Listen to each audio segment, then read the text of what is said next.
வைகுண்ட ஏகாதசி என்பது மகாவிஷ்ணுவிற்கு உகந்த மிக முக்கியமான விரத நாளாகும். மார்கழி மாதத்தில் வரும் வளர்பிறை ஏகாதசியே வைகுண்ட ஏகாதசி என்று அழைக்கப்படுகிறது. இதன் சிறப்பம்சங்கள் மற்றும் விரத முறைகள் இதோ. 1. சொர்க்கவாசல் திறப்பு. வைகுண்ட ஏகாதசியின் மிக முக்கியமான நிகழ்வு பரமபத வாசல் அல்லது சொர்க்கவாசல் திறப்பதாகும். அன்று அதிகாலை விஷ்ணு ஆலயங்களில் உள்ள வடக்கு வாசல் திறக்கப்படும். இதன் வழியாக பெருமாள் வரும்போது பக்தர்கள் அவரை பின்தொடர்ந்து செல்வது வைகுண்டத்தை அடையும் பாக்கியத்தை தரும் என்பது நம்பிக்கை.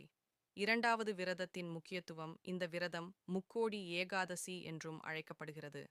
மற்ற 23 ஏகாதசிகளில் விரதம் இருக்க முடியாதவர்கள் இந்த ஒரு நாள் விரதம் இருந்தால் மற்ற எல்லா ஏகாதசிகளின் பலன்களையும் பெறலாம் என்று சொல்லப்படுகிறது.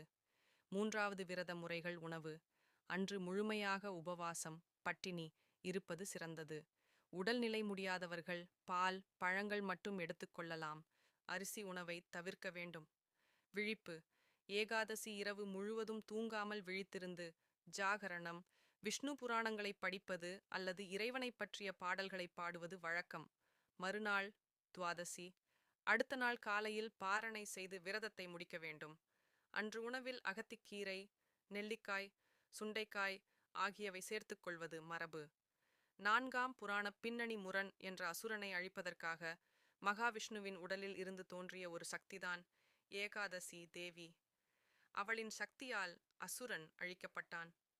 இந்த வெற்றியை முன்னிட்டே ஏகாதசி விரதம் கடைபிடிக்கப்படுகிறது. ஏன் அன்று அரிசி உணவு தவிர்க்கப்படுகிறது? புராணங்களின்படி பிரம்மாவின் வியர்வையில் இருந்து தோன்றிய பாவம், முரண் போன்ற தீய சக்திகள் ஏகாதசி அன்று அரிசியில் தஞ்சம் புகுவதாக கருதப்படுகிறது. அறிவியல் ரீதியாக ஏகாதசி அன்று செரிமான மண்டலத்திற்கு ஓய்வு அளிப்பது உடலுக்கு மிகுந்த நன்மைகளை தருகிறது. ஸ்ரீரங்கம் ரங்கநாதர் கோவிலில் இந்த விழா 21 நாட்கள் மிகவும் விமர்சையாக கொண்டாடப்படும். உங்களுக்கு உங்கள் ஊரில் உள்ள கோவில்களில் நடைபெறும் வழிபாட்டு நேரங்கள் அல்லது விரதத்திற்கான வழிபாட்டு முறைகள் பற்றி மேலும் தெரிய வேண்டும்.